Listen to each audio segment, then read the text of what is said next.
हाम्रो पालाका फुटबलका नियमहरू चाहिँ अलि अनौठो थिए। हाम्रो पालामा डिफेन्डर हुँदैन थियो, ब्याकी हुन्थ्यो। टिमको काम भनेको बल भेट्यो कि उडाइदिइहाल्ने हुन्थ्यो। ढुङ्गा वा इटा गोल पोस्ट हुन्थ्यो, त्यसलाई पाइलाले नापेर बराबर दुईतिर बराबर बनाइन्थ्यो।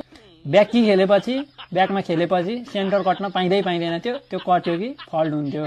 अफसाइड भन्ने जन्तुको आविष्कारै भएको थिएन। आउट फाल्दा खुट्टाले बललाई छुवाएर हातले फाल्नु पर्ने, नत्र फल्ट हुन्थ्यो। खुट्टा एकदम जोडेर फाल्नु पर्थ्यो।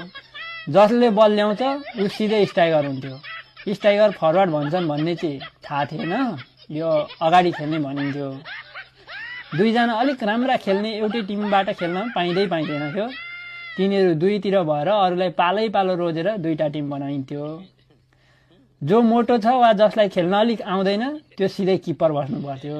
कहिलेकाहीँ किपर को बस्ने भन्ने कुरामा विवाद भएर दुई तीनजना पालो बस्ने भन्ने शर्तमा किपर पनि बस्न राजी भइन्थ्यो।